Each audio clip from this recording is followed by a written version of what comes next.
கிறிஸ்துவுக்குள் அன்பானவர்களே, ஆண்டவராகிய இயேசு கிறிஸ்துவின் இனிய நாமத்திலே பரவியில் இருக்கிற தூய இம்மானுவேல் ஆலயத்தின் சார்பாக நடைபெறுகின்ற இந்த ஞாயிற்றுக்கிழமை ஆன்லைன் லைவ் ஆராதனைக்கு இவர்கள் யாவரையும் அன்போடு கூட வாழ்த்தி வரவேற்கிறோம்.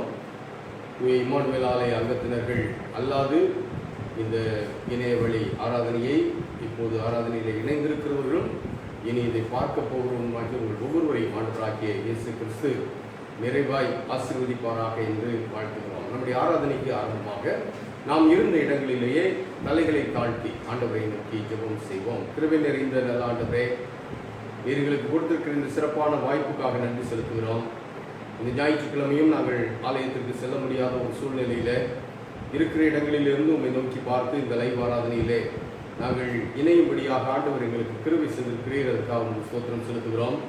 இப்போது இந்த ஆராதனையில் இணைந்திருக்கிறவர்களும் இனி இந்த ஆராதனையிலே இணைய போகிறவர்களும் ஆண்டவரே, இந்த நாளிலே உண்மை ஆவியோடும் உண்மையோடும் தொழுது கொண்டு உம்முடைய வார்த்தைகளை கேட்டு உம்முடைய சத்தியங்களிலே நிலைத்திருக்கிற கிருபையை ஒவ்வொருவருக்கும் நீர் அருள வேண்டும் என்று நாங்கள் ஜெபிக்கிறோம். உம்முடைய ஒத்தாசை, உம்முடைய கிருபை, உம்முடைய ஆசீர்வாதம் எங்களோடு கூட தொடர்ந்து இந்த ஆராதனை முழுமையிலும் இருக்கட்டும். உண்மை நாங்கள் சரியாய் புரிந்து கொள்ள இந்த ஆராதனையிலே ஆண்டவரை கிருபைதான் இயேசு கிறிஸ்துவின் மூலம் ஜெபிக்கிறோம் நல்ல பிதாவே, ஆமென். நாம் யாவரும் எழுந்து நின்று நம்முடைய ஆராதனைக்கு ஆரம்பமாக கிறிஸ்து சபை பாமாலைகளிலே 19வது பாமாலை பாடுவோம். பாமாலை எண் 19. எவ்வண்ணமாக கர்த்தரே உம்மை வணங்கும். எவ்வண்ணமாக கர்த்தரே உம்மை வணங்குவே, தெய்வீக ஈவை பெறவே என்ன தருவே, அநேக காணிக்கைகளால் உம் கோபம் மாறுவோம், நான் புண்ணிய கிரியை செய்வதால் கடாட்சம் வைப்பீரோ, வெள்ளமாய் பாய்ந்தாலும் பாவத்தை நிவர்த்தி செய்து சுத்தமாய் ரட்சிக்க மாட்டாரே, நான் குற்றவாளியாகையால் என் பேரில் கோபமே நிலைத்திருந்து சாபத்தால் அடிதல் நியாயமே, என் பாவம் சுமந்து இரட்சகர் மரித்தார், சாபத்தால் தலை குனிந்து தம் ஆவியை விட்டார், இப்போதும் பரலோகத்தில் வேண்டுதல் செய்கிறார், உம் திவ்ய சந்நிதானத்தில் என்னை நிறைக்கிறார். இவ்வண்ணமாக கர்த்தரே உம்மை வணங்குவேன், என் இயேசு கிறிஸ்துவே அவரை பற்றினேன். துன்மார்க்கன் தான் செய்த துன்மார்க்கத்தை விட்டு விலகி நியாயத்தையும் நீதியையும் செய்வானேயாகில் அவன் தன் ஆத்மாவை பிழைக்க பண்ணுவான். உங்கள் வஸ்திரங்களை அல்ல, உங்கள் இருதயங்களை கிழித்து உங்கள் தேவனாகிய கர்த்தரிடத்தில் திரும்புங்கள். அவர் இரக்கமும் மனவுருக்கமும் நீடிய சாந்தமும் மிகுந்த கிருபை உள்ளவர். அவர் தீங்குக்கு மனஸ்தாபப்படுகிறவருமாயிருக்கிறார். நமக்கு பாவமில்லை என்போமானால் நம்மை நாமே வஞ்சிக்கிறவர்களாயிருப்போம். சத்தியம் நமக்குள் இராது. நம்முடைய பாவங்களை நாம் அறிக்கையிட்டால் பாவங்களை நமக்கு மன்னித்து எல்லா நியாயத்தையும் நீக்கி நம்மை சுத்திகரிப்பதற்கு கர்த்தர் உண்மையும் நீதியும் உள்ளவராயிருக்கிறார். பிரியமானவர்களே, நம்முடைய பரமபிதாவாகிய சர்வ வல்லமை உள்ள தேவனுடைய அளவில்லாத தயவினாலும் இரக்கத்தினாலும் பாவ மன்னிப்பை பெறுவதற்காக நாம் செய்த பலவிதமான பாவங்களையும் அக்கிரமங்களையும் அவர் சந்நிதியில் மாயமாய் மறைத்துக் கொள்ளாமல் பணிவும் தாழ்மையும் துக்கமும் கீழ்ப்படிதலும் உள்ள இருதயத்தோடு அறிக்கையிட வேதவசனம் பற்பல வாக்கியங்களில் நம்மை ஏவுகிறது. நாம் எக்காலத்திலும் தேவனுக்கு முன்பாக நம்முடைய பாவங்களை மனத்தாழ்மையாய் அறிக்கையிட வேண்டுமென்றி அவருடைய திருக்கரங்களினாலே நாம் பெற்றுக்கொண்ட மேன்மையான உபகாரங்களுக்காக ஸ்தோத்திரம் செலுத்தவும், மிகவும் சிறந்த அவருடைய புகழை பிரஸ்தாபம் பண்ணவும், அவருடைய மகா பரிசுத்த வசனத்தை கேட்கவும், நம்முடைய சரீரத்துக்கும் ஆத்மாவுக்கும் தேவையானவைகளுக்காக வேண்டிக் கொள்ளவும் நாம் கூடி வந்திருக்கிற தருணத்தில் பாவங்களை அறிக்கையிடுவது நமது விசேஷித்த கடமையாக இருக்கிறது. ஆகையால் நீங்கள் யாவரும் சுத்த இருதயத்தோடும் தாழ்ந்த சத்தத்தோடும் பரம கிருபாசன தண்டையில் என்னுடனே கூட சேர்ந்து நான் சொல்லுகிற பிரகாரம் சொல்ல உங்களை வேண்டிக் கொள்கிறேன். நாம் யாவரும் முழங்கால் படியிட்ட நிலையில பொதுவான பாவ அறிக்கையை சேர்ந்து சொல்வோம். சர்வகலமே மிகுந்த இறக்கமும் உள்ள பிதாவே, தப்பி போன ஆடுகளைப் போல நாங்கள் நம்முடைய வழிகளை விட்டு வழியை அலைந்து போனோம். எங்களுடைய யோசனைகளுக்கு விருப்பங்களுக்கு மிகவும் நெருங்கி நடந்தோம். பரிசுத்த கற்பனைகளுக்கு விரோதமாய் குற்றம் செய்தோம். செய்யத்தக்கவைகளை செய்யாமல் செய்யத்தகாதவைகளை செய்து கொண்டோம். எங்களுக்கு சுகமே இல்லை. ஆனாலும் ஆண்டவரே, செய்த வாக்குத்தத்தங்களின்படியே நிர்வாகியமுள்ள குற்றவாளிகளாகி எங்களுக்கு இறங்கும். தப்பிதங்களை அறிக்கையிடுகிற எங்கள் மேல் பொறுமையாயிரும். பாவத்தை நிமித்தம் துக்கப்படுகிற எங்களை சீர்படுத்தும். மிகவும் இரக்கமுள்ள பிதாவே, பரிசுத்த நாமத்துக்கு மகிமை உண்டாகும்படி நாங்கள் தேவபக்தியும் நீதியும் தெளிவு புத்தியும் உடையவர்களாய் நடந்து வர இயேசு கிறிஸ்துவின் நிமித்தம் எங்களுக்கு கிருபை செய்தருளும். ஆமென். நம்முடைய கர்த்தராகிய இயேசு கிறிஸ்துவின் பிதாவாய் இருக்கிற சர்வ வல்லமையுள்ள தேவன் பாவியின் மரணத்தை விரும்பாமல் அவன் தன் பாவத்தை விட்டு திரும்பி பிழைப்பதை விரும்பி பாவத்தின் நிமித்தம் துக்கப்படுகிற தமது ஜனத்துக்கு பாவ விமோசனத்தை மன்னிப்பையும் கூறி அறிவிக்க தம்முடைய பணிவிடைக்காரருக்கு அதிகாரத்தையும் கட்டளையும் அருளி செய்திருக்கிறார். மெய்யாய் மனம் திரும்பி தமது பரிசுத்த சுவிசேஷத்தை உண்மையாய் விசுவாசிக்கிற யாவருக்கும் அவர் பாவங்களை மன்னித்து விமோசனம் செய்கிறார். ஆகையால் கடைசியிலே அவருடைய நித்திய ஆனந்தத்தில் சேரத்தக்கதாய் இத்தருணத்தில் நாம் செய்கிறது அவருக்கு பிரியமாயிருக்கவும், இனி உயிரோடு இருக்கும் நாளெல்லாம் மாசில்லாமல் பரிசுத்தம் உள்ளவர்களாய் நடக்கவும் அவர் நமக்கு மெய்யான மனம் திரும்புதலையும் நம்முடைய பரிசுத்த ஆவியையும் அருளி செய்ய வேண்டும் என்று நம்முடைய கர்த்தராகிய இயேசு கிறிஸ்துவின் மூலமாய் அவரை வேண்டிக் கொள்ள கடவோம். பரமண்டலங்களில் இருக்கிற எங்கள் பிதாவே, உம்முடைய நாமம் பரிசுத்தப்படுவதாக, உம்முடைய ராஜ்யம் வருவதாக, உம்முடைய சித்தம் பரமண்டலத்திலே செய்யப்படுவது போல பூமியிலேயும் செய்யப்படுவதாக. அன்றைய அப்பத்தை எங்களுக்கு இன்று தாரும். எங்களுக்கு விரோதமாய் குற்றம் செய்கிறவர்களுக்கு நாங்கள் மன்னிக்கிறது போல எங்கள் குற்றங்களை எங்களுக்கு மன்னியும். தீமை வெற்றிகளை ரட்சித்துக்கொள்ளும். ராஜ்யமும் வல்லமையும் மகிமையும் என்றென்றைக்கும் உம்முடையவைகளே. ஆமென். ஆண்டவரே, எங்கள் உதடுகளை திறந்தருளும். தேவனே, எங்களை ரட்சிக்க விரைவாய் வாரும்.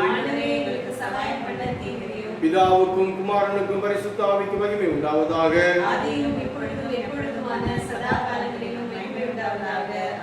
கர்த்தரை துதியுங்கள். நாம் யாவரும் எழுந்து நின்று 36ஆம் சங்கீதத்தை மாறி மாறி வாசிப்போம். மாறி மாறி வாசிக்கும்படியாக தெரிந்தெடுக்கப்பட்டிருக்கிற சங்கீதம் 36. துன்மார்க்கருடைய துரோக பேச்சு என் உள்ளத்திற்கு தெரியும். அவன் கண்களுக்கு முன் தெய்வ பயம் இல்லை.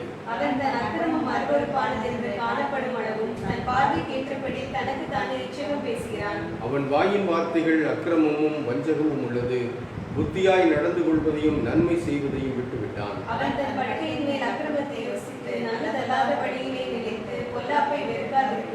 கர்த்தாவே, உமது கிருபை வானங்களில் விளங்குகிறது. உமது சத்தியம் மேகமண்டலங்கள் பரியந்தம் எட்டுகிறது.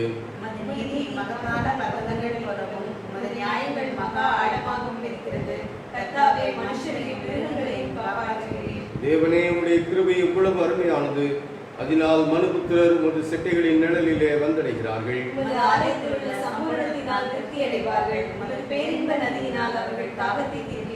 ஜீவ ஊற்று உம்மிடத்தில் இருக்கிறது. உம்முடைய வெளிச்சத்திலே வெளிச்சம் காண்கிறோம்.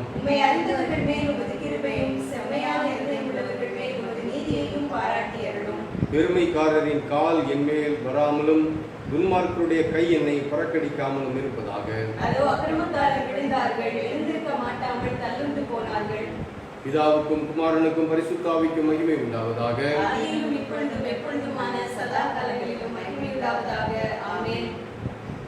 அப்படியே நின்றவாறு நம்முடைய விசுவாசத்தை அப்போஸ்தலர் விசுவாச பிரமாணத்தின் வழியாக சேர்ந்து எடுப்போம்.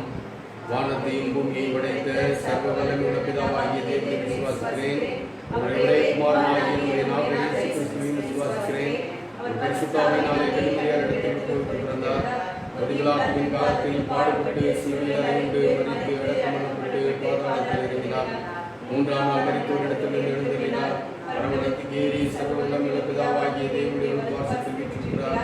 அவ்விடத்தில் உயிருள்ளோரை மரித்தோரை நியாயம் கொள்வார். பரிசுத்தாவியை விசுவாசிக்கிறேன். உருவாயிருக்கிற பரிசுத்த சபையும் பரிசுத்தவான் ஐக்கியமும் பாவ மன்னிப்பும் சரீரம் கொள்வதும் நித்திய ஜீவனும் விசுவாசிக்கிறேன். ஆமென். கர்த்தர் உங்களோடு இருப்பாராக. ஜெபம் பண்ண கடவோம். கர்த்தாவே எங்களுக்கு இரங்கும். கிறிஸ்துவே எங்களுக்கு இரங்கும். கர்த்தாவே எங்களுக்கு இரங்கும். பரமண்டலங்களில் இருக்கிற எங்கள் பிதாவே, நாம் பரிசுத்தப்படுவதாக, உம்முடைய ராஜ்யம் வருவதாக, உம்முடைய சித்தம் மண்டலத்திலே செய்யப்படுகிறது போல பூமியிலேயும் செய்யப்படுவதாக. அன்றுள்ள இழப்பத்தை எங்களுக்கு என்று தாரும். எங்களுக்கு விரோதமாய் குற்றம் செய்கிறவர்களுக்கு நாங்கள் மன்னிக்கிறது போல எங்கள் குற்றங்களை எங்களுக்கு மன்னியும். எங்களை சோதனைக்கு பிரவேசிக்க பண்ணாமல் தீமையை ரட்சித்துக் கொள்ளும். ஆமென். கர்த்தாவே, உம்முடைய இரக்கத்தை எங்களுக்கு காண்பியும். உம்முடைய பணிவிடைக்காரருக்கு நீதியை தரிப்பியும். கர்த்தாவே, உம்முடைய ஜனத்தை இரட்சியும். கர்த்தாவே, எங்கள் காலத்தில் சமாதானத்தை கட்டளையிடும். பராபரனே, எங்கள் இருதயத்தை சுத்திகரியும். ஜெபம் பண்ண கடவோம். திருத்துவ திருநாளுக்கு பின்வரும் 6ஆம் ஞாயிறு சுருக ஜெபம். உம்மிடத்தில் அன்பு கூறுகிறவர்களுக்கு மனவாக்கு கெட்டாத நன்மைகளை ஆயத்தம் பண்ணி இருக்கிற தேவனே, நாங்கள் எல்லாவற்றிலும் அதிகமாய் உம்மிடத்திலே அன்பு கூறவும், நாங்கள் விரும்புகிற எல்லாவற்றிற்கும் மேற்பட்ட உம்முடைய வாக்குத்தத்தங்களை பெற்றுக்கொள்ளவும், உம்மை பற்றும் அன்பாகிய வரப்பிரசாதத்தை எங்கள் கர்த்தராகிய இயேசு கிறிஸ்துவின் மூலமாய் எங்கள் இருதயத்தில் பொழிந்தருளும். பெருவாரி விஷவியாதிகள் நடமாடும் காலத்தில் செய்ய வேண்டிய ஜெபம். சர்வ வல்லமை உள்ள தேவனே, உம்முடைய ஜனங்கள் வனாந்தரத்திலே மோசேயையும் ஆரோனையும் எதிர்த்து அவர்களுக்கு விரோதமாய் இடம் சாதித்து கலகம் செய்தது நிமித்தம் அவர்கள் மேல் கோபம் கொண்டு வாதையை வரவிட்டு, தாவீது ராஜாவின் காலத்திலும் கொள்ளை நோயினால் 70,000 பேரை சங்காரம் செய்து பின்பு உமது இரக்கத்தை நினைவு கூர்ந்து மற்றவர்களை இரட்சித்தீரே. இக்காலத்தில் கொடிய விஷவியாதியினாலே வாரி கொள்ளப்படுகிற ஏழை பாவிகள் ஆகிய எங்கள் மேல் மனதுருகி அப்பொழுது தேவரீர் இரக்கமாய் பாவ பரிகாரத்தை ஏற்றுக்கொண்டு வாதையை நிறுத்தும்படி சங்கார தூதனுக்கு கட்டளையிட்டது போல இப்பொழுது எங்கள் கர்த்தராகிய இயேசு கிறிஸ்துவின் திருமுகத்தை பார்த்து இந்த கொடிய விஷ வியாதியை எங்களை விட்டு நீக்கியருளும். சமாதானத்துக்கு காரணரும் ஏக சிந்தையை விரும்புகிறவருமாகிய தேவனே, உம்மை அறிவதே நித்திய ஜீவன், உம்மை சேவிப்பதே மெய் சுயாதீனம். தேவரீரை தஞ்சமாக கொண்டிருக்கிற முதலியாராகிய நாங்கள் எந்த விரோதிகளுடைய வல்லமைக்கு பயப்படாதிருக்கும்படியாக எங்கள் சத்துருக்கள் செய்கிற எல்லா பிரயத்தனங்களிலும் நின்று எங்கள் கர்த்தராகிய இயேசு கிறிஸ்துவின் வல்லமையினால் எங்களை காப்பாற்றியருளும். சர்வ வல்லமை உள்ள நித்திய தேவனே, இந்நாள் வரையும் எங்களை சுகமாய் நடத்தி வந்த எங்கள் பரமபிதாவாகிய கர்த்தாவே, இந்நாளிலும் உமது மிகுந்த வல்லமையால் எங்களை காப்பாற்றி நாங்கள் யாதொரு பாவத்துக்கு உட்படாமலும் எவ்விதமான மோசத்திலும் அகப்படாமலும் உமது பார்வைக்கு நீதியாய் இருக்கிறது எப்பொழுதும் செய்கிறதற்கு நாங்கள் செய்கிற எல்லாவற்றையும் உடைய ஆளுகையினாலே நடத்தியருள வேண்டும் என்று எங்கள் கர்த்தராகிய இயேசு கிறிஸ்துவின் மூலமாய் வேண்டிக் கொள்கிறோம். மகாதிசயங்களை செய்கிற சர்வ வல்லமையுள்ள நித்திய தேவனே, எங்கள் அத்தியட்சர் மேலும் குருமார் மேலும் அவர்கள் விசாரணைக்கு ஒப்புவிக்கப்பட்ட எல்லா சபைகள் மேலும் ஆரோக்கியம் தருகிற உடைய கிருபை விழாவை அனுப்பி அவர்கள் உமக்கு உத்தம பிரியமானவர்களாய் நடக்கும்படி உமது ஆசீர்வாதமாகிய பணி அவர்கள் மேல் ஓயாமல் பெய்ய செய்தருளும். கர்த்தாவே, எங்கள் காரியகர்த்தர் மத்தியஸ்தருமாகிய இயேசு கிறிஸ்துவுக்கு மகிமை உண்டாக இதை கட்டளையிட்டருளும். இத்தருணத்தில் ஒருமனப்பட்டு உம்மை நோக்கி எங்கள் பொதுவான விண்ணப்பங்களை செய்ய எங்களுக்கு கிருபை அளித்த சர்வ வல்லமையுள்ள தேவனே, 2 பேராவது 3 பேராவது என் நாமத்தினாலே கூடி வரும் பொழுது அவர்கள் கேட்கிறவைகளை அருளி செய்வேன் என்று வாக்குறுதி இருக்கிறீரே. கர்த்தாவே, உமது அடியாராகிய எங்களுக்கு வேண்டிய நன்மைகள் உண்டாக எங்கள் விருப்பங்களை வேண்டுதலை இப்பொழுது நிறைவேற்றி இம்மையிலே உம்முடைய சத்தியத்தை அறிகிற அறிவையும் மறுமையிலே நித்திய ஜீவனையும் எங்களுக்கு கட்டளையிட்டருளும். எல்லா மனுஷரையும் சிருஷ்டித்தவரும் காப்பாற்றுகிறவருமாயிருக்கிற பராபரனே, எவ்வகையும் எந்த நிலைமையும் உள்ள மனுஷர்களுக்காக நாங்கள் தாழ்மையாய் உம்மை வேண்டிக் கொள்கிறோம். சகல தேசத்தாருக்கும் முதலட்சணியத்தையும் சகல ஜாதியாருக்கும் முதலிகளையும் தெரியப்படுத்தியருளும். விசேஷமாக தேவரீர் பொதுவாயிருக்கிற திருச்சபைக்கு நற்சீரை தந்து தங்களை கிறிஸ்தவர் என்று சொல்லிக் கொள்கிற யாவரும் சத்திய மார்க்கத்திலே நடக்கவும் ஆவியின் ஒருமையிலும் சமாதான கட்டிலும் நீதி உள்ள நடக்கையிலும் நிலைத்து விசுவாசத்தை பற்றி கொண்டே இருக்கும் அந்த சபையுடைய நல்லாவினாலே நடத்தியுள்ள வேண்டும் என்று வேண்டிக் கொள்கிறோம். கடைசியாக மனதையும் சரீரத்தையும் ஆஸ்தியையும் பற்றிய விதமான துன்பங்களும் அடைந்து வருத்தப்படுகிற யாவரையும் பிதாவே உமது தயவுக்கு ஒப்புக் கொடுக்கிறோம். அவரவர்களுடைய அவசரங்களுக்கு தக்கதாக தேவரீர் ஆறுதலையும் சகாயத்தையும் அருளி செய்து உபத்திரவப்படுக்கையில் அவர்கள் பொறுமையாயிருக்கவும் அவர்கள் துன்பங்கள் எல்லாம் இன்பமாய் முடியவும் கட்டளையிட்டு அருள வேண்டும் என்று இயேசு கிறிஸ்துவின் மூலமாய் வேண்டிக் கொள்கிறோம்.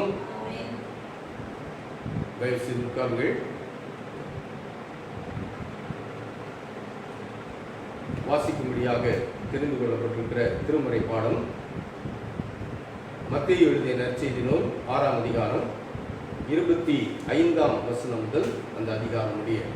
மத்தேயு 6ஆவது அதிகாரம் 25ஆம் வசனம் முதல். ஆகையால் எண்ணத்தை உண்போம் எண்ணத்தை குடிப்போம் என்று உங்கள் ஜீவனுக்காகவும் எண்ணத்தை உடுப்போம் என்று உங்கள் சரீரத்துக்காகவும் கவலைப்படாதீர்கள் என்று உங்களுக்கு சொல்கிறேன். ஆகாரத்தை பார்க்கிலும் ஜீவனும் உடையை பார்க்கிலும் சரீரமும் விசேஷித்தவைகள் அல்லவா? ஆகாயத்து பட்சிகளை கவனித்து பாருங்கள். அவைகள் விதைக்கிறதும் இல்லை, அறுக்கிறதும் இல்லை, களஞ்சியங்களில் சேர்த்து வைக்கிறதும் இல்லை. அவைகளையும் உங்கள் பரமபிதா பிழைப்பூட்டுகிறார். அவைகளை பார்க்கிலும் நீங்கள் விசேஷித்தவர்கள் அல்லவா? கவலைப்படுகிறதுனாலே உங்களில் எவன் தன் சரீர அளவோடு ஒரு முழத்தை கூட்டுவான்? உடைக்காகவும் நீங்கள் கவலைப்படுகிறது என்ன? காட்டு புஷ்பங்கள் எப்படி வளருகிறது என்று கவனித்து பாருங்கள். அவைகள் உழைக்கிறதும் இல்லை, நூற்கிறதும் இல்லை. என்றாலும் சாலமோன் முதலாய் தன் சர்வ மகிமையிலும் அவைகளில் ஒன்றை போலாகிலும் உடுத்தி இருந்ததில்லை என்று உங்களுக்கு சொல்கிறேன். அற்ப விசுவாசிகளே, இன்றைக்கு இருந்து நாளைக்கு அடுப்பிலே போடப்படும் காட்டுப்புல்லுக்கு தேவன் இவ்விதமாக உடுத்துவித்தால் உங்களுக்கு உடுத்துவிப்பது அதிக நிச்சயம் அல்லவா? ஆகையால் எண்ணத்தை உண்போம் எண்ணத்தை குடிப்போம் எண்ணத்தை உடுப்போம் என்று கவலைப்படாதீர்கள். இவைகளையெல்லாம் அஞ்ஞானிகள் நாடி தேடுகிறார்கள். இவைகளெல்லாம் உங்களுக்கு வேண்டியவைகள் என்று உங்கள் பரமபிதா அறிந்திருக்கிறார். முதலாவது தேவனுடைய ராஜ்யத்தையும் உங்களுடைய நீதியையும் தேடுங்கள், அப்பொழுது இவைகளெல்லாம் உங்களுக்கு கூட கொடுக்கப்படும். ஆகையால் நாளைக்காக கவலைப்படாதீர்கள். நாளைய தினம் தன்னுடையவைகளுக்காக கவலைப்படும். அந்தந்த நாளுக்கு அதினதின் பாடு போதும் என்பதே.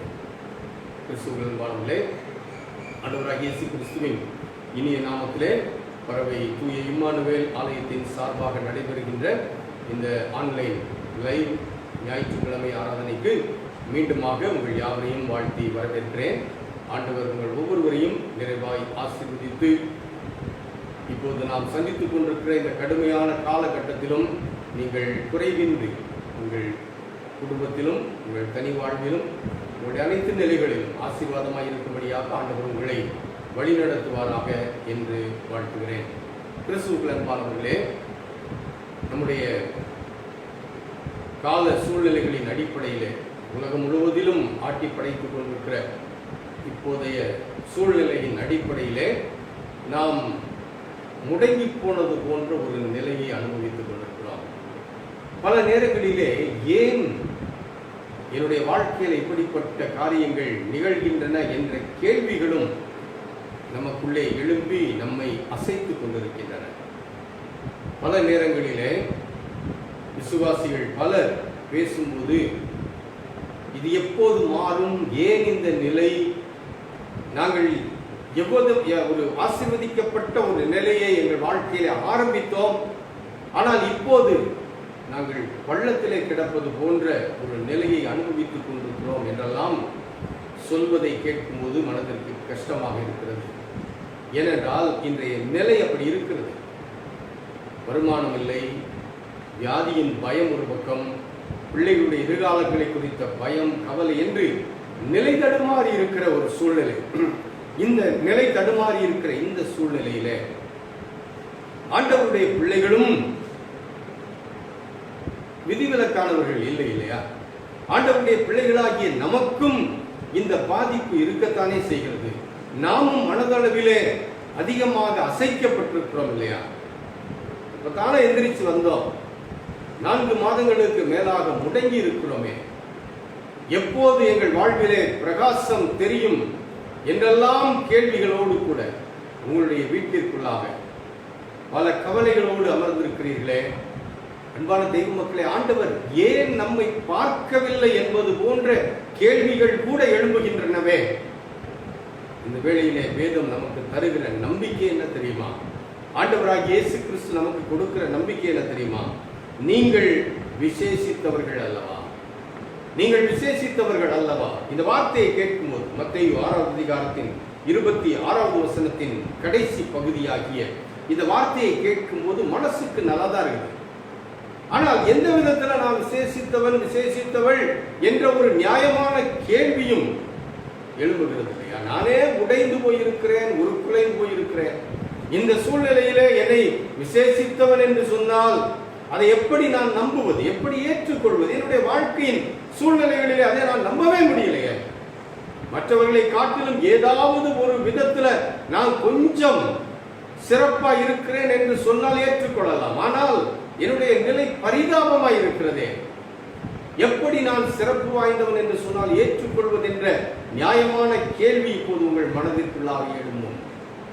அன்பானவர்களே, நமக்காகத்தான் இந்த பகுதியை ஆண்டவர் எழுதி வைத்திருக்கிறார்.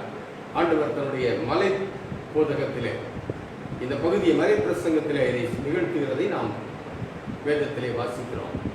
அந்த நீண்ட மலை பிரசங்க உரையிலே ஆண்டவர் அவருடைய ஜனங்களுக்கு ஒரு காரியத்தை நினைவுபடுத்துகிறார். என்ன அது? நீங்கள் விசேஷித்தவர்கள்.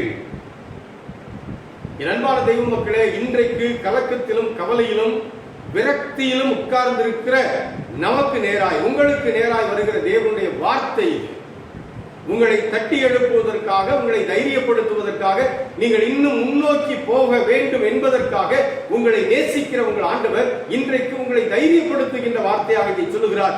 நீங்கள் விசேஷித்தவர்கள் அல்லவா? ஏன் இன்னும் கலக்கத்திலே கவலையிலே உட்கார்ந்திருக்கிறீர்கள்? இந்த பகுதியிலே நாம் படித்தோம், முழுமையாக வாசித்தோம் இல்லையா? ஒருவேளை வேத பாடம் வாசித்த போது ஆராதனையிலே இணைந்து கொள்ளாதவர்கள் தயவு செய்து திரும்பவும் படித்து பாருங்கள். 6வது அதிகாரம் 25வது வசனத்திலிருந்து அந்த அதிகாரத்தின் கடைசி வசனம் வரைக்கும் நாம் அந்த பகுதியிலே நினைவுறுத்தப்படுகின்ற ஒரு காரியம் என்ன? நீங்கள் விசேஷித்தவர்கள் அல்லவா? அப்படி விசேஷித்தவர்களாகிய நீங்கள் ஏன் கவலையோடு இருக்கிறீர்கள்? அன்பான தெய்வ மக்களை, இந்த பகுதியை படிச்சு பார்க்கும்போது ஆண்டவருடைய பிள்ளைகளுக்கு கவலைப்பட வேண்டாம் என்ற ஒரு அறிவுரையும், அதே வேளையில அந்த கவலைப்பட வேண்டாம் என்ற அறிவுரை நேரடியாகவே இருக்கிறது. அதே வேளையில ஒரு விஷயத்திற்காக நம்ம கவலைப்பட வேண்டும் என்ற அறிவுரை ஒரு வசனத்துல மறைந்தும் இருக்கிறது. ஆக இந்த பகுதியை நாம் பார்க்கும்போது ஆண்டவர் நீங்கள் விசேஷித்தவர்கள் என்று சொல்லுகின்ற அந்த நிலையிலே, ஒன்று, நீங்கள் உலக காரியங்களுக்காக கவலைப்பட வேண்டாம், அவையெல்லாம் நான் பார்த்துக் கொள்வேன், நம்முடைய பிதா பார்த்துக் கொள்ளுவார் என்ற நம்பிக்கையை நமக்கு சொல்லுகிறார். அந்த நம்பிக்கையின் அடிப்படையில் விசேஷித்தவர்களாகிய நீங்கள் கவலைப்பட வேண்டாம் என்ற ஆறுதலின் செய்தியை நமக்கு முன்வைக்கிறார். அன்பான தெய்வ மக்களே, இன்னைக்கு இந்த கவலை என்பதுதான் நம்மை எல்லா வியாதிக்கும் கொண்டு போய் நிறுத்தி வைத்திருக்கிறது இல்லையா? மருத்துவர்கள் என்ன சொல்றாங்க? நம்முடைய வியாதிகளுக்கு காரணம் நம்முடைய டென்ஷன், ஸ்ட்ரெஸ். இது எதனால வருது? கவலைப்படுவதனாலே வருகிறது. அதிகமான ஸ்ட்ரெஸ்ஸும் டென்ஷனும் இருக்கிறவங்க அல்லது பிபி கூடினவங்களுக்கு உறக்கத்திற்கான மருந்துகளை கொடுத்து உறங்க வைக்கிறார்கள். ஏனென்றால் அவங்க மனசுல இருக்கிற அந்த குழப்பம், தவிப்பு அவர்களை உறங்க வைக்காது. ஆகையினாலே அவர்கள் இப்போது அந்த கொதிப்பை அடக்க வேண்டுமானால் உறங்க வேண்டும். அவர்கள் உறங்குவதற்காக மருந்துகளை கொடுத்து உறங்க வைக்கிறார்கள். கவலையின் உச்ச நிலை வரும்போது உறக்கங்கள் தானாய் பறந்து போகிறது இல்லையா? என்ன செய்வோம், எப்படி நடப்போம், எப்படி வாழ்வோம் என்றெல்லாம் சிந்தனைகள் நம்முடைய உள்ளத்திற்குள்ளே வரும்போது தூக்கங்கள் போய்விடுகின்றன. அந்த நேரங்களிலே உடலில் இருக்கிற நம்முடைய ஹார்மோன்ஸ் அதிகமான வேலைகளை செய்து ஏதாவது ஒரு சிக்கலை உண்டாக்கி விடுகிறது. ஆண்டவர் என்ன சொல்றாரு? நீங்க கவலைப்படாதீங்கன்னு சொல்றாரு. கவலைப்படாதீங்கன்னு சொல்லும் போதுதான் கவலை கூடும் இல்லையா? யாராவது ஒருத்தர் நம்ம கிட்ட வந்துட்டு நம்முடைய ஒரு பிரச்சனை அவங்களுக்கு தெரிகிறது, அல்லது வியாதி தெரிகிறது, அல்லது ஒரு இழப்பு தெரிகிறது என்று வைத்துக் கொள்வோமே. அப்போ அவங்க நம்ம கிட்ட வந்து நீங்க ஏன் கவலைப்படுறீங்க, கவலைப்படாதீங்கன்னு எப்ப சொல்றாங்களோ அப்பதான் அந்த கவலை வெடித்து கிடக்கும். இன்னொன்னு என்னன்னா, தனிமையில் இருக்கும்போது, யாருமே இல்லாத நம்ம தனிமையில் இருக்கும்போது இந்த கவலை அதிகமாய் நம்மை பாதித்து நம்மை வேதனைப்படுத்தும் இல்லையா? இரவு நேரங்களிலே. அன்பான தெய்வ மக்களே, இப்படி நம்மளை விட்டு எடுத்து போடணும்னு நினைச்சாலும் போட முடியாது, நம்மோடு ஒட்டி நம்மை சித்திரைவதை செய்து கொண்டிருக்கிற இந்த கவலையை நீங்க எடுத்து போடுங்க என்பது ஆண்டவருடைய விருப்பம். அதனால பேதுரு எழுதும்போது எழுதுகிறார், அவர் உங்களை விசாரிக்கிறவரானபடியால் உங்கள் கவலைகளை எல்லாம் அவர் மேல் வைத்து விடுங்கள் என்று தன்னுடைய 1வது நிருபத்தின் 5வது அதிகாரத்தின் 7வது வசனத்தில் சொல்கிறாரே, முடியுதா? முடியல. எப்போ இதை பற்றி பேச ஆரம்பிக்கிறோமோ அப்போ கவலைகள் கூடத்தான் செய்கிறதே ஒழிய இந்த கவலையை எடுத்து போடுவோம் என்பது நமக்கு முடியல. ஏனென்றால் நம்முடைய மனசுக்குள்ள இருக்கிற என்ன தெரியுமா? ஏதோ இந்த உலக வாழ்வையும் வாழ்வு சார்ந்த நிலைகளையும் நாம் மட்டுமே சந்திக்க வேண்டும் என்று நாம் எல்லாத்தையும் தூக்கி தலையில வச்சுக்கிறோம். அதனாலதான் விசாரிக்கிற ஆண்டவரிடத்துல உங்க கவலையை தூக்கி வச்சிருங்கன்னு வேதம் நமக்கு அறிவுரை கொடுக்கிறது. ஆனா தூக்கி வைக்க மாட்டோம் இல்லையா? நமக்கு நாமே சுமந்து கொண்டு அதை இறக்கி வைப்பதற்குரிய மார்க்கம் கிடைத்தாலும் அதை இறக்கி வைக்க மாட்டோம். நான் சின்ன வயதுல செய்தியில கேட்ட ஒரு கதை இப்போது திடீரென்று என்னுடைய நினைவுக்கு வருகிறது. அந்த நாட்களிலே ஒரு மனிதன் மாட்டு வண்டியிலே கிராம சாலையிலே போய் கொண்டிருந்தான். வெறும் மாட்டு வண்டி, பாரங்களை எல்லாம் இறக்கி வைத்து விட்டு தன்னுடைய இடத்திற்கு மாட்டு வண்டியிலே திரும்பி போய் கொண்டிருக்கிறான்.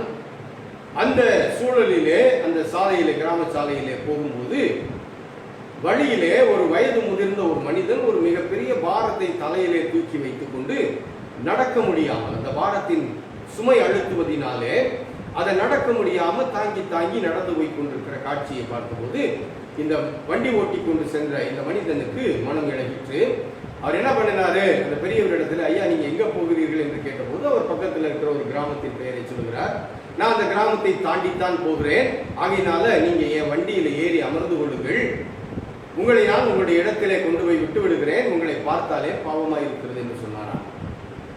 சற்று தயக்கத்திற்கு பிறகு அந்த வயது முதிர்ந்த மனிதன் அந்த வண்டியிலே ஏறி அமர்ந்திருக்கிறார்.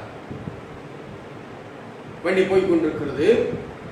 ஏன்னா இந்த மனிதனிடத்திலிருந்து ஒன்றும் பேச்சு சத்தம் இல்லையே, ஏதாவது இவரோடு பேசுவோம் என்று சொல்லி அந்த வண்டிக்காரர் வண்டியில உள்ள திரும்பி பார்த்தபோது கண்ட காட்சி அவரை திடுக்கிட வைத்து விட்டது. என்ன காட்சி? அந்த வயது முதிர்ந்த மனிதன் வண்டியில ஏறி அமர்ந்து கொண்டு தன்னுடைய அந்த சுமக்க முடியாத சுமையையும் தன் தலையின் மேலேயே வைத்துக் கொண்டு உட்கார்ந்திருக்கிறதை இந்த வண்டி ஓட்டி பார்த்து பதைத்து போய், ஐயா வண்டியில ஏறி உட்கார சொன்னேன், எதற்காக நீங்கள் சுமை சுமக்க முடியாமல் போய்கொண்டிருக்கிறீர்கள், ஆகையினாலே உங்களை எளிதாக்க வேண்டும் என்பதற்காக நான் சொன்னேன், நீங்க ஏனையா சுமையையும் சேர்த்து உங்கள் தலையிலேயே வைத்துக் கொண்டிருக்கிறீர்கள் என்று கேட்டபோது அந்த முதியவர் பரிதாபமாய் சொன்னாராம், ஐயா நீங்க உங்க வண்டியில எனக்கு மட்டும்தான் இடம் கொடுத்தீங்க, என்னைய மட்டும்தானே ஏற்ற சொன்னீங்க, என் சுமைய நீங்க வண்டியில வைக்க சொல்லலை, என்ன ஏறிக்கிட சொன்னீங்க, நான் ஏறினேன், என்னோடு கூட இந்த சுமையை இருக்கணுமே. அந்த பதில் அவருக்கு பரிதாபத்தை உண்டாக்கி, ஐயா சுமையை நீங்க வண்டியில வைங்க, நீங்க நிம்மதியா உட்கார்ந்து வாருங்கள் என்று சொன்னார். அந்த தெய்வ மக்கள் இந்த கதை இப்ப திடீர்னு என்னுடைய நினைவுக்கு வந்தது. எப்போ நான் சின்ன வயசுல அப்போ அந்த செய்தியாளர் சொன்ன ஒரு கதை எவ்வளவோ காலமா மறந்து போயிருந்தது, இப்ப திடீர்னு நினைவுக்கு வருகிறது. இன்னைக்கு நம்ம வாழ்க்கையில் இப்படித்தானே இருக்கிறோம். எப்படி நிலையில இருக்கிறோம்? நம்முடைய கவலைகளையும் நம்முடைய பாரங்களையும் நம்ம சுமந்துட்டு, ஆனா எப்படிப்பட்டவர்கள் நம்ம தெரியுமா? அந்த வண்டிக்காரர் வண்டியை நிறுத்தி தன் வண்டியில ஏறிக்கொள்ள சொன்ன அந்த முதியவரை கொண்டு இருக்கிறோம். வண்டிக்காரர் நம்முடைய ஆண்டவர். அவர் என்ன சொல்லுகிறார்? நீ என்னை நம்பி என்னிடத்திலே உன் அனைத்தையும் ஒப்புக் கொடுத்து விடு, உன் வாழ்க்கையையும் உன் பிரச்சனைகள் எல்லாவற்றையும் என்னிடத்திலே ஒப்படைத்து விடு, பரமபிதா அவைகளை கவனித்துக் கொள்ளுவார். நீ விசேஷித்தவள் என்று நம்மை அழைத்திருக்கிறார். நாமும் துள்ளி குதித்து ஆண்டவருடைய பிள்ளைகள் என்று சொல்லி அந்த அழைப்பை ஏற்று ஆண்டவருடைய பிள்ளைகளாய் வாழ்ந்து கொண்டிருக்கிறோம், உண்மை. ஆனால் அதே வேளையிலே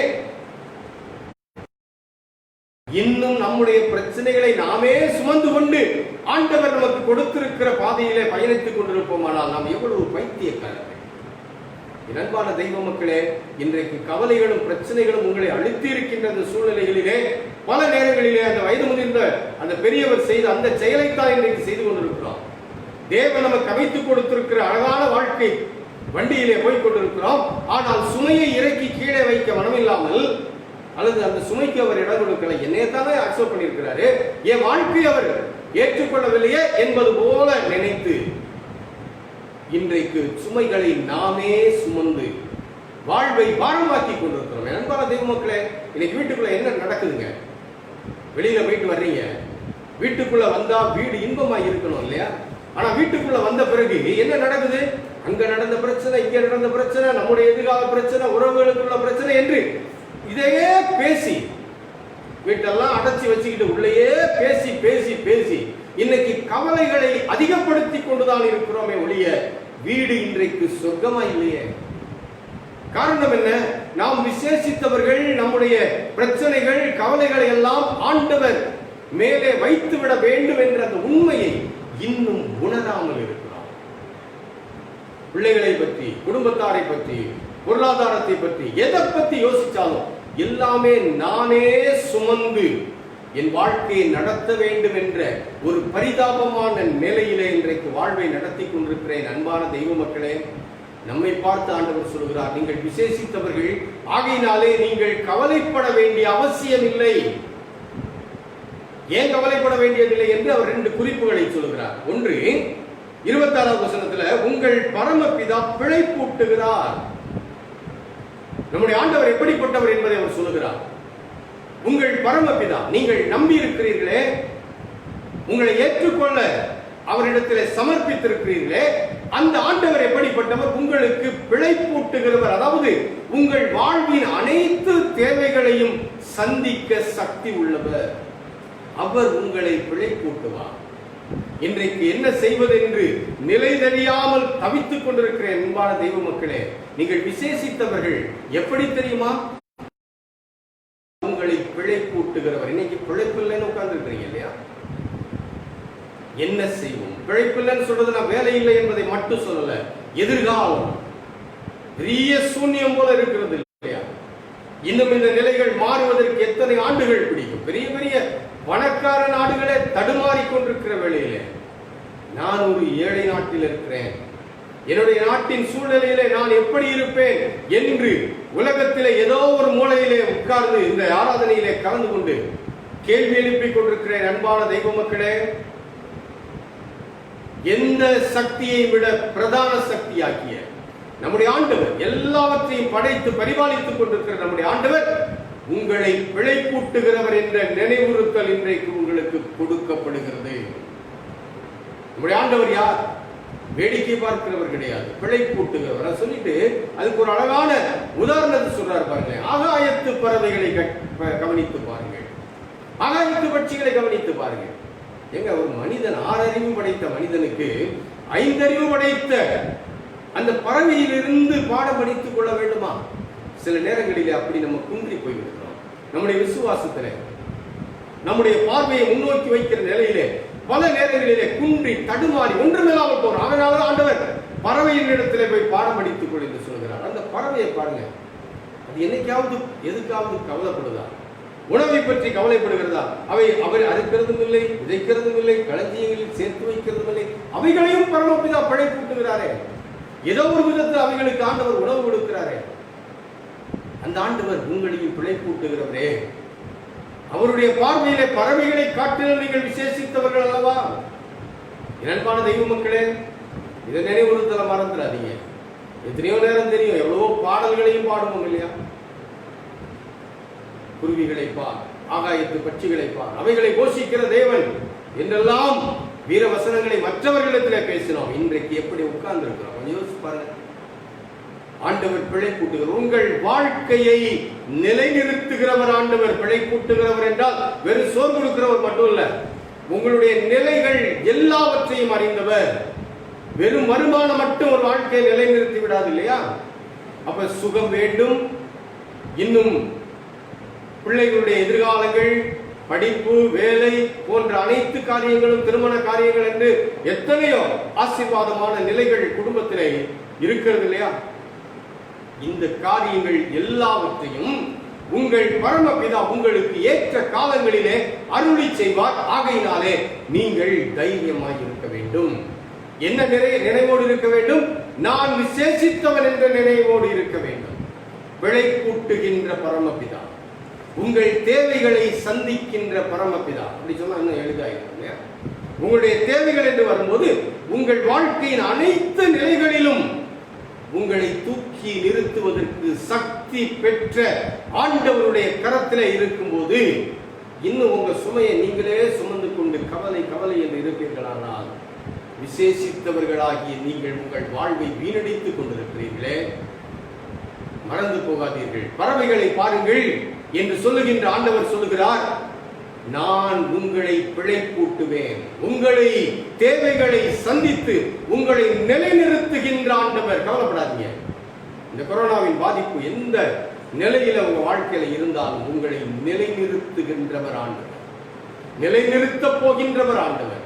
ஆகையினாலே தைரியமாயிருங்கள். பிழைப்பூட்டுகின்ற பரமபிதா இருப்பதினாலே நாம் விசேஷித்தவர்கள். அது மட்டுமல்ல, 2 குறிப்புன்னு சொன்னேன் இல்லையா, இன்னொரு குறிப்பு அவர் என்ன சொல்றாரு 32வது வசனத்துல, இவைகளையெல்லாம் அஞ்ஞானிகள் நாடி தேடுகிறார்கள், இவையெல்லாம் உங்களுக்கு வேண்டியவை என்று உங்கள் பரமபிதா அறிந்திருக்கிறார். எவைகளை சொல்லுகிறார்? 31வது வசனத்துல, ஆகையால் எண்ணத்தை உண்போம், எண்ணத்தை குடிப்போம், எண்ணத்தை உடுப்போம் என்று கவலைப்படாதிருங்கள். இன்னைக்கு நம்ம பெரும் பிரச்சனை இதுதானே. அப்படியே பிரச்சனைக்கு மருந்தாக ஆண்டவர் சொல்லுகின்ற வார்த்தைகளை கவனிங்களேன்.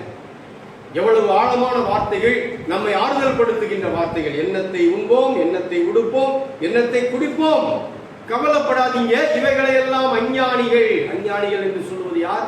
ஆண்டவர் அற்றவர்கள். நீங்கள் ஞானிகள். நீங்கள் யாரை உடையவர்கள்? ஞானமுள்ள தேவனை உடையவர்கள். உங்கள் உள்ளத்திற்குள்ளே ஆண்டவர் இருக்கிறார். நீங்கள் அப்படிப்பட்ட ஆண்டவரை உடையவர்களாக இருப்பதினாலே நீங்கள் ஞானிகள். எவ்வளவு ஆசீர்வாதமான பட்டம். அந்த ஞானிகளாகிய நீங்கள் அஞ்ஞானிகளை பார்த்து அஞ்ஞானிகளைப் போல ஏன் வெறும் குறுகின பார்வை உடையவர்களாக இருக்கிறீர்கள்? அன்பான தெய்வ மக்களே, இவைகளெல்லாம் அஞ்ஞானிகள் நாடி தேடுகிறார்கள் சொல்லிட்டு, இவைகளெல்லாம் உங்களுக்கு வேண்டியவைகள் எது? உடுப்பது, உடுத்துவது, குடிப்பது, இவையெல்லாம் உங்களுக்கு வேண்டியது என்று உங்கள் பரமபிதா அறிந்து வைத்திருக்கிறார். உங்கள் பரமபிதாவுக்கு தெரியும் உங்களுக்கு என்ன கொடுக்கணும், என்ன எப்ப கொடுக்கணும், எந்த நேரத்தில் கொடுக்கணும் என்பது அவருக்கு தெரியும்.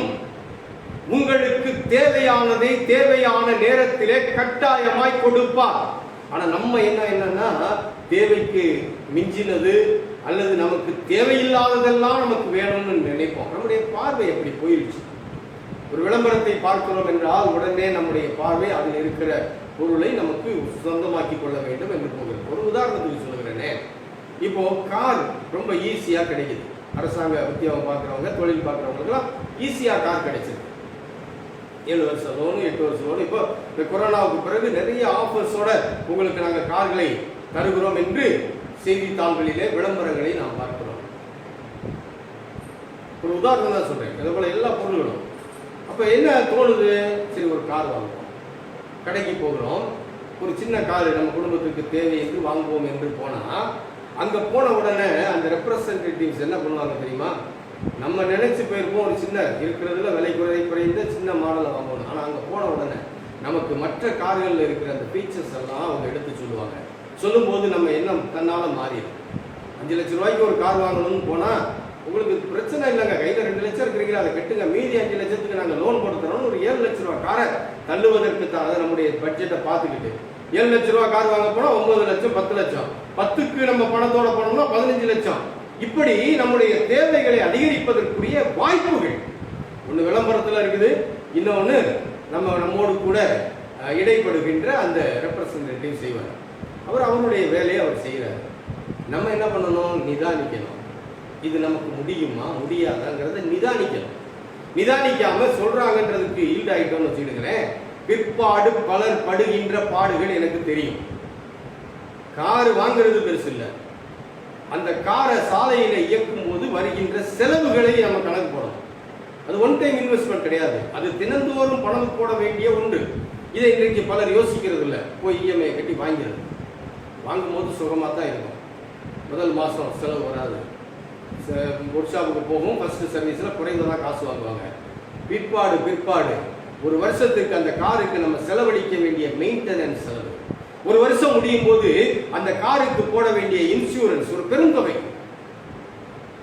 அப்பதான் தடுமாற்றம். ஏன்னா இவங்க எதை பார்க்கறாங்கன்னா, தங்களுடைய வருமானத்திற்குள்ள இந்த இஎம்ஐ கட்ட முடியுமா, ஆனா அந்த இஎம்ஐயோடு சேர்த்து இன்னும் ஒரு இஎம்ஐ எடுத்து வைத்துக் கொண்டே வர வேண்டும் அந்த கார் மெயின்டெனன்ஸ்க்கு. பெட்ரோலோ டீசலோ போடுறதுக்கும், அந்த கார் மெயின்டெனன்ஸுக்கும், அந்த காருக்கு இன்சூரன்ஸ் கட்டுறதுக்கும் ஒரு பெரும் தொகை ஒரு வருஷத்திற்கு தேவை. இதை யோசிக்கிறதே கிடையாது. இதை யோசிக்காம போய் விழுந்து இன்றைக்கு மாட்டிக் கொண்டிருக்கிறவங்க நிறைய பேர். காரை வெளியவே எடுக்காம வீட்டுக்குள்ளே வச்சுட்டு இருக்கிறவங்க நிறைய இருக்கிறாங்க.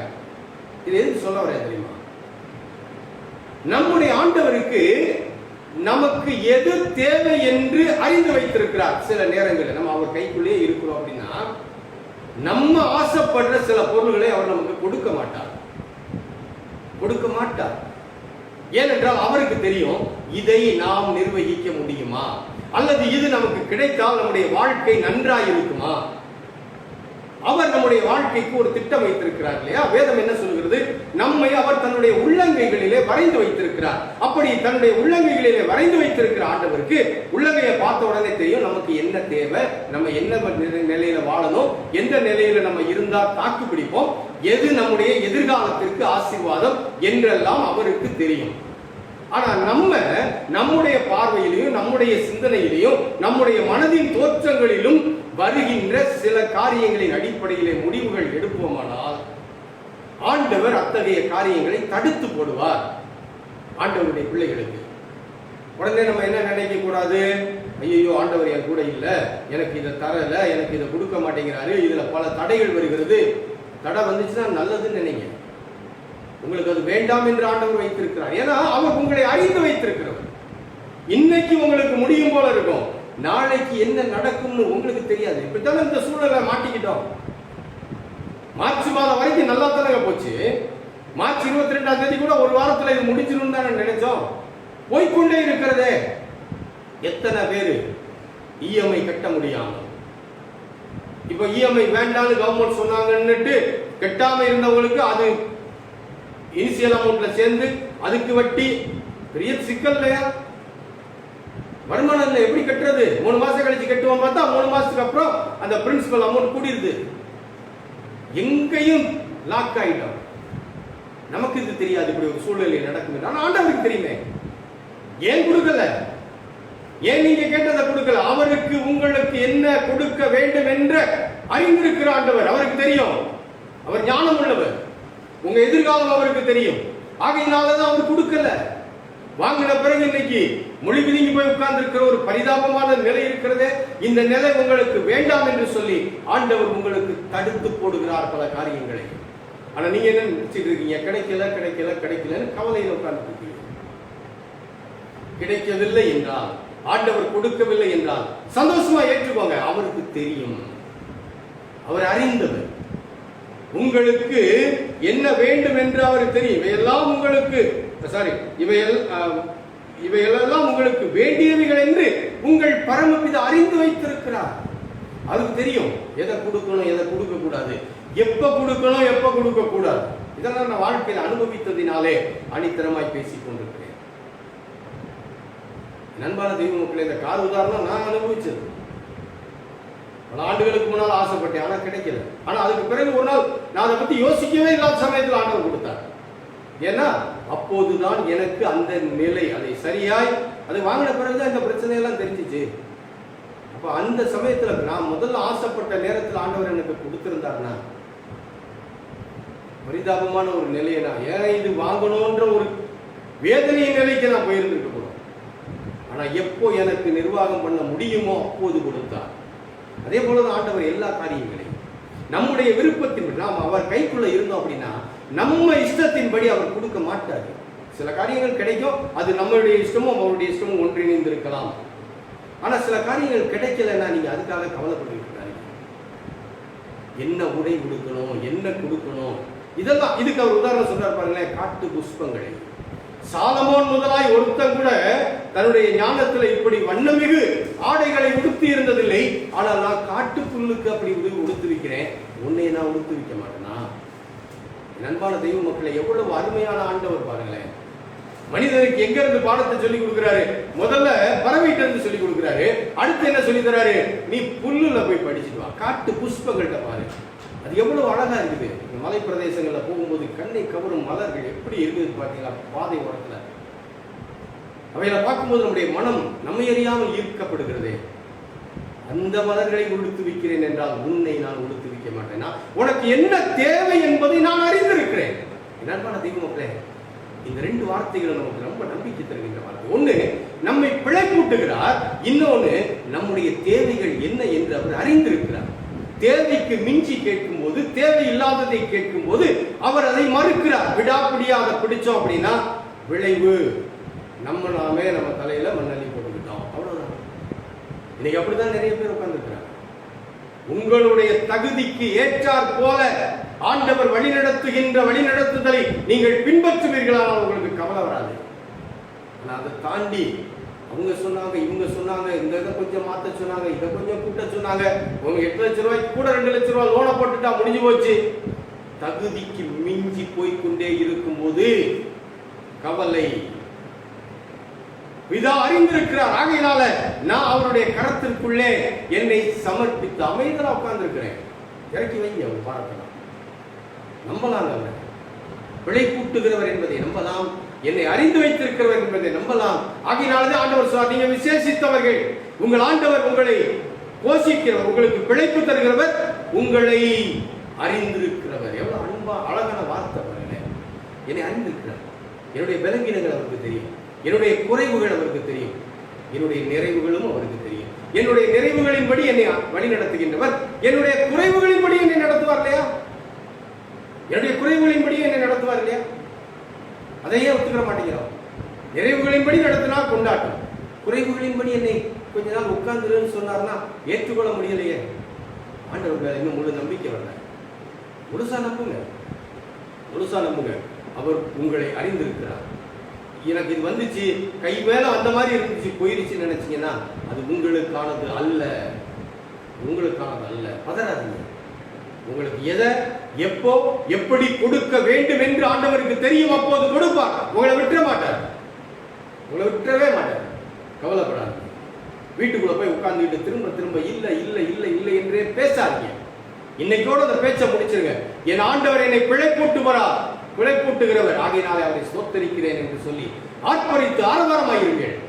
அடுத்து அவர் என்னை முழுமை அறிந்திருக்கிறார். உங்க மனைவி சில நேரங்களில் உங்களை பின்னெடுக்கும் போது நீங்க சொல்லுங்க, அம்மா நம்மை அறிந்திருக்கிறார். உங்கள் கணவர் உங்களை பின்னெடுக்கும் போது சொல்லுங்க, நம்மை அறிந்திருக்கிற ஆண்டவர் நம்ம ஆண்டவருங்க. அதனால நம்ம தளர்ந்து போக வேண்டாம் என்று ஒருவருக்கொருவர் இந்த வசனங்களின் அடிப்படையிலே நீங்கள் உங்களை ஆறுதல் படுத்தி தைரியப்படுத்தி நிலைநிறுத்திக் கொள்ளுங்கள். அதற்காகவே ஆண்டவர் இந்த வார்த்தைகளை இன்றைக்கு நம்மோடு கூட பேசியிருக்கிறார். நாம் விசேஷித்தவர்கள், உடைந்து போனவர்கள் இல்லை. ஒருவேளை உங்க வீட்டுக்குள்ள லைட்டெல்லாம் அணைச்சிட்டு உட்கார்ந்துட்டு நீங்க பேசும்போது நீங்க உடைந்து போனவர் போல தோன்றலாம். ஆனால் நீங்க ஆண்டவருடைய கரத்திற்குள் இருக்கிறீங்க இல்லையா? அப்படி இருந்தீங்கன்னா உங்களை பிழைப்பூட்டுகின்ற ஆண்டவர் உங்களோடு கூட இருக்கிறார். மறந்துடாதீங்க. உங்களை அறிந்திருக்கிற ஆண்டவர் எந்த நேரத்தில் உங்களுக்கு கொடுக்கணும்னு அவருக்கு தெரியும். எல்லாமே கைவிட்டு போயிருச்சு நினைக்காதீங்க. உங்க கைக்கு எது வேண்டுமோ அதை கொடுப்பார். உங்கள் கைக்கு மிஞ்சினதை கொடுக்க மாட்டார். உங்களுக்கு அதனால பிரச்சனை வரும் என்றால் ஆண்டவர் கட்டாயம் கொடுக்கவே மாட்டார். நீங்க எத்தனை தான் முட்டி மோதி போராடி உபவாசம் இருந்தாலும் நடக்காது. நீங்கள் அவருடைய பிள்ளையாய், ஆண்டவரே உங்க சித்தைய வாழ்க்கையில நடக்கட்டும்னு நீங்க உட்கார்ந்து இருக்கும் போது அவர் உங்களை அறிந்திருக்கிறதுனாலே உங்களுக்கு ஏற்றதை கொடுப்பார், உங்களை பிழைப்பூட்டுவார். ஆகையினாலே நீங்கள் கவலைப்படாமல் இருங்கள். அதே வேளையில் இன்னொன்று கவலைப்படணும்னு சொல்றாரு. என்ன தெரியுமா? 33வது வசனம், முதலாவது தேவனுடைய ராஜ்யத்தை அவருடைய நீதியும் தேடுங்கள். இந்த கவலை மாறணும் அப்படின்னா நீங்க தேட வேண்டியது உலக காரியங்களே அல்ல. இதுதான் படித்துக் கொள்ள வேண்டிய முக்கியமான பாடம். இன்னைக்கு நம்ம காலையில எந்திரிச்ச உடனே என்ன ஷெட்யூல் போடுறோம்? இன்னைக்கு இந்த வேலையை செய்யணும், இப்படி செய்யணும், இதுல வருமானம் வரணும், இதுல நமக்கு இந்த திட்டங்கள்லாம் நடக்கணும், இன்னைக்கு இவங்களுக்கு இந்த சரக்குகளை கொடுக்கணும், தொழில் செய்யறவங்க. இப்படி உலகத்திற்குரிய காரியங்களை தான் தேடுறோமே ஒழிய, நான் அதை தப்புன்னு சொல்லல, தேடணும். அந்த திட்டம் எல்லாம் இருந்தா தான் ஆண்டவர் நமக்கு கொடுத்திருக்கிற தொழிலையோ வியாபாரத்தையோ ஒழுங்கா செய்ய முடியும், வேலையை ஒழுங்கா செய்ய முடியும். அதை நான் அப்படி சொல்லல. நான் இப்போ முன்னால வைக்க வேண்டும் கேள்வி என்ன தெரியுமா? எந்திரிச்ச உடனே இன்னைக்கு நான் ஆண்டவரை பிரியப்படுத்தி வாழப் போகின்ற வாழ்க்கையை நாம் பிசறில்லாம நடத்தணும். அதுக்கு திட்டமிடுவோமா? இன்னைக்கு ஒரு இடத்துக்கு போகணும்னு வச்சிருக்கிறோம். அந்த இடம் ஒரு தவறான இடம் என்று வைத்துக் கொள்வோமே. ஆண்டவரே, இந்த இடத்துக்கு போவது உம்முடைய நாமத்திற்கு அபகீர்த்தியை உண்டாக்கும். ஆகையினால நான் இன்னைக்கு அங்க போகல இந்த திட்டத்தை போடணுமே, போடுறோம். அதை பிறகு பார்த்துக்கிடுவோம். நம்முடைய ப்ரையாரிட்டிஸை மாத்துங்க. முதல்ல இன்னைக்கு காலையில நீங்க திட்டமிடும் போது, நான் இன்று முழுவதும் தேவனுடைய ராஜ்யத்தை, தேவனுடைய நீதிக்கேற்ற காரியங்களை செய்து முடிக்க ஆயத்தமா இருக்கிறேனா, அதுக்கு நீங்க திட்டத்தை போடுங்க. அதுல நிக்கிறதுக்கு நீங்க முதல் ஸ்டெப்பை எடுங்க. எடுத்த பிறகு இரண்டாவது ஸ்டெப்பா நீங்க உங்க வேலை, உங்க தொழில், உங்க வியாபாரம் அல்லது உங்களுடைய என்ன சூழ்நிலையோ அதுல நீங்க திட்டமிடுதலை கொண்டு வாங்க. அதுதான் தேவன் விரும்புகின்ற திட்டமிடுதல். ஆனா இன்னைக்கு நம்ம கிட்ட இந்த இரண்டாவது திட்டமிடுதல் நிறைய இருக்கு. முதல் திட்டமிடுதல் இல்லை. முதலாவது தேவனுடைய ராஜ்யத்தையும் அவருடைய நீதியையும் தேடுங்கள். பரலோக ராஜ்யத்துக்குரிய காரியம் என்னது? அவர் சித்தம் செய்வது. ஆண்டவரே, இன்னைக்கு முழுவதிலும் தேவனுடைய ராஜ்யத்தில் பிரதானமா இருக்கிறது என்ன? தேவனுடைய சித்தம். பரலோகத்திலே உடைய சித்தம் செய்யப்படுவது போல பரமண்ட ஜீவத்தில் இருக்குது இல்லையா? தேவனுடைய ராஜ்யத்தை தேடணும்னா அவர் சித்தத்தை தேடணும். பரலோகத்தை தேடணும்னு உட்கார்ந்துருக்கணும் இல்லை, அவருடைய சித்தத்தை தேட வேண்டும். ஆண்டவரே, இன்னைக்கு முழுக்க முழுக்க உங்க சித்தத்தில் இருந்து நான் விலகாமல் இருக்கேன், எனக்கு உதவி செய்ய. இதை முதல்ல தேடுங்க. அடுத்து நீங்க ஆண்டவர் உங்களுக்கு கொடுத்திருக்கிற உங்கள் வேலைகளின் அடிப்படையில திட்டமிடுங்க. அப்ப இன்னைக்குல இருந்து 2 திட்டமிடுதல் வச்சுக்கணும். முதல் ப்ரையாரிட்டி, ஆண்டவரே, உம்முடைய காரியங்கள், உமக்கு பிரியமானது, நீர் விரும்புகின்றது, இவைகளை நான் செய்ய எனக்கு நீங்க உதவி செய்ய. உம்முடைய ராஜ்யம், உம்முடைய சித்தம் செய்வது உம்முடைய ராஜ்யத்தில் பிரதானமான இடம். ஆக உம்முடைய ராஜ்யத்தை தேடுங்கள் என்று சொல்வது என்ன? ஆண்டவருடைய சித்தத்தை செய்ய தேடுங்க, அவருடைய நீதியை தேடுங்க, ஆண்டவருக்கு விருப்பமானதை செயல்படுத்துவது. இதுதான் முதல். இதுக்கு அப்புறம் தான் அடுத்தது வரணும். நம்முடைய ஆர்டர்ஸை மாத்துங்க. இதெல்லாம் ரொம்ப குறையா இருக்கு. முதலாவது தேவனுடைய ராஜ்யத்தை தேடுறதுங்கிறது ரொம்ப ரொம்ப குறையும். வாரத்துக்கு ஒரு நாள், ஒருவேளை ஞாயிற்றுக்கிழமை வேணா அதிகமா தேடுவோம் இல்லையா? மற்ற நாட்கள்ல எல்லா நாளிலும் எந்திரிச்ச உடனே முதலாவது அவருடைய சித்தத்தை செய்வதை மையமாய் வைப்பேன் என்ற தீர்மானம் எடுத்துட்டு உங்க திட்டங்களை போடுங்களேன். உங்க வாழ்க்கை எப்படி மாறுதுன்னு மட்டும் பாருங்க. உங்க கவலை எல்லாம் வரவே வராதுங்க. அப்புறமேல் கவலைப்படுறதுக்கு ஒண்ணுமே இல்லைன்னு கவலைப்பட்டு உட்கார்ந்துக்கணும். கவலைப்படுவதற்கு எதுவுமே, இதெல்லாம் திட்டம் போட்டீங்கன்னா பிழை கூட்டுகிறவர் அறிந்திருக்கிறவர் என்ற நம்பிக்கை தானாய் உள்ளது. ஏன்னா அந்த வசனம் எப்படி முடியுது? இவைகளெல்லாம் உங்களுக்கு கூட கொடுக்கப்படும். எவைகள்? நீங்கள் தேவனுடைய ராஜ்யத்தை தேடும்போது உங்களுடைய தேவைகள், என்னத்தை உடுப்போம், என்னத்தை குடிப்போம், என்னத்தை உண்போம் என்ற இந்த தேவைகளை தேவன் கவனித்துக் கொள்வார். இவையெல்லாம் உங்களுக்கு தானால கொடுக்கப்படும். என்ன செய்யணும்? கவலைப்படாதீங்க. நீங்க விசேஷித்தவர்கள். ஏன் விசேஷித்தவர்கள்? நம்மை பிழை கூட்டுகிற பரமபிதா நமக்கு இருக்கிறார், நம்மை அறிந்திருக்கிற பரமபிதா நமக்கு இருக்கிறார். அவர் என்ன சொல்றாரு? முதல்ல ஏன் சித்த செய்ய நீங்க முன்வாங்க. வரும்போது என்னத்தை உடுப்போம், என்னத்தை குடிப்போம், என்னத்தை உண்போம் என்ற அந்த காரியங்கள் எல்லாவற்றையும் நான் உங்களுக்கு தானா கொடுப்பேன். பாருங்களேன், தானா கிடைக்கிறது தடி கொண்டு அடிச்சுக்கிட்டு இருக்கோம். வாழ்க்கையை சரிப்படுத்துவோம். ஆண்டவர் நமக்கு கொடுக்கின்ற போதனைகள் எதுக்கு தெரியுமா? நம்முடைய வாழ்வை நிலைநிறுத்துவதற்கு. அப்படி நிலைநிறுத்துகின்ற ஒரு போதனையை இன்றைக்கு பெற்றிருக்கிற நாம் கவலைகளை மாற்றுவோம். விளை கூட்டுகின்ற அறிந்திருக்கிற பரமபிதாவின் சித்தம் செய்ய அர்ப்பணிப்போம். நம்முடைய தேவைகள் எல்லாம் நமக்கு தானாய் கிடைக்கும். அப்படி கிடைக்கும் போது கவலைகள் தானாய் பறந்து போகும். நாம் விசேஷித்தவர்கள். நாம் யாவரும் எழுந்து நின்று கிறிஸ்தவ கீர்த்தனைகளிலே 142ஆம் கீர்த்தனை பாடுவோம். இறங்கும் இறங்கும் கருணை வாரி இயேசுராஜனே பவநாசனேசனே. 142ஆம் கிறிஸ்தவ கீர்த்தனை. இறங்கும் இறங்கும் கருணை வாரி இயேசுராஜனே பவநாசனேசனே.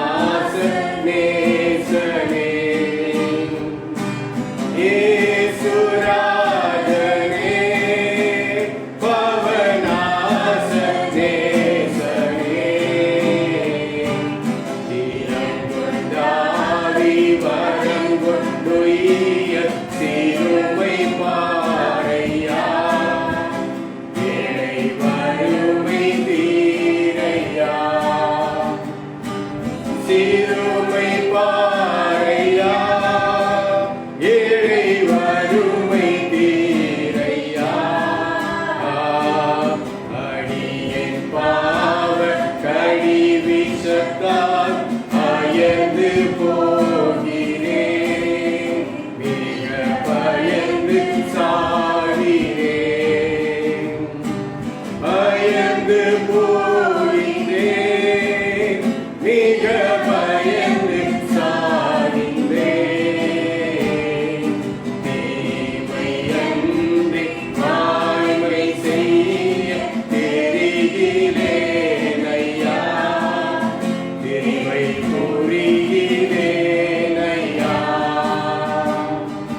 தெரிகிறேன் ஐயா, தெரிவை கூறுகிறேன் ஐயா.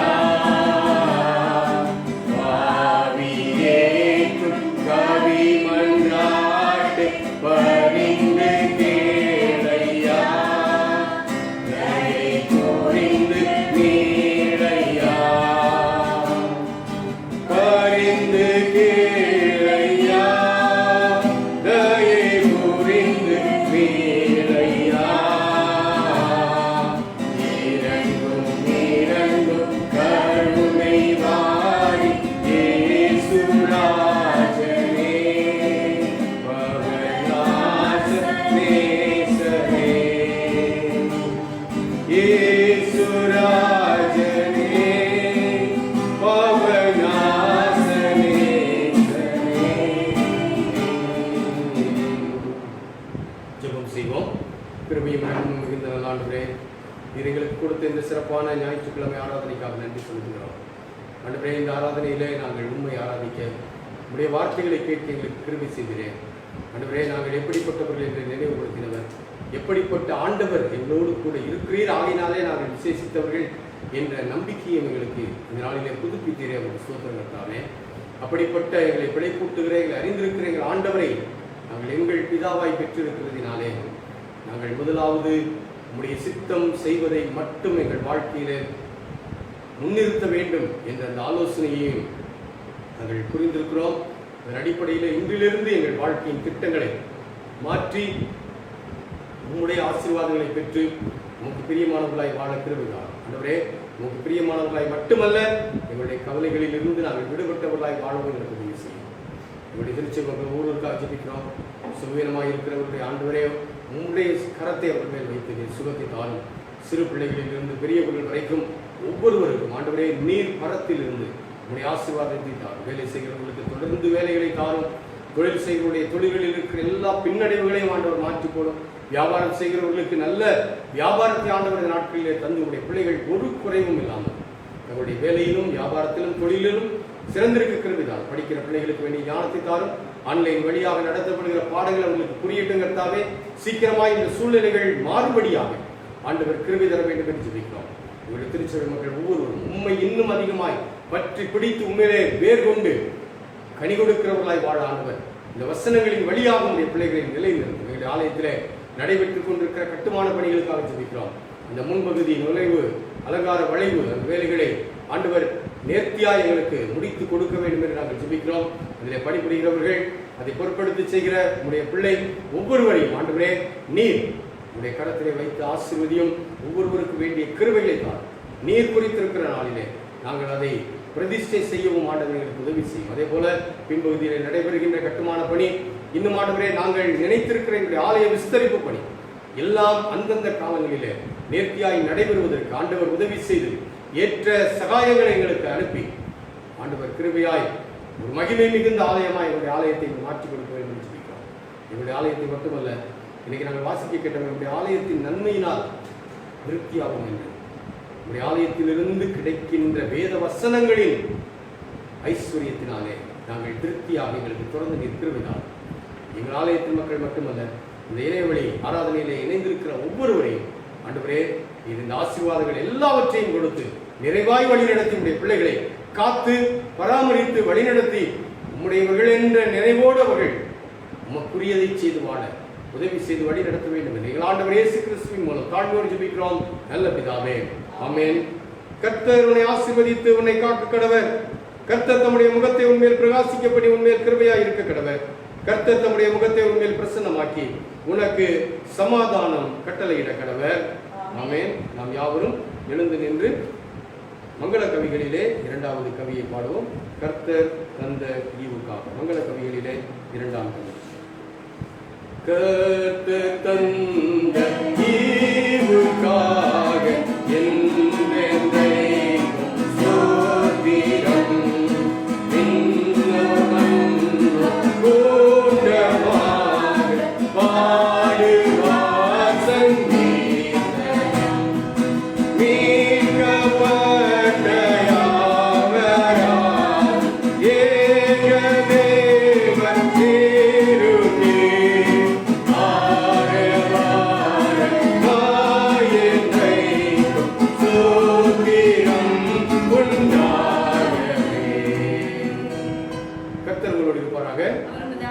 கொடுப்பாராக. கர்த்தர் தரும் சமாதானத்தோடு நாம் இந்த உலக வாழ்வை நடத்துவோம். கர்த்தருடைய நாமத்தினாலே ஆமென். கர்த்தர் உங்களை ஆசீர்வதிப்பாராக.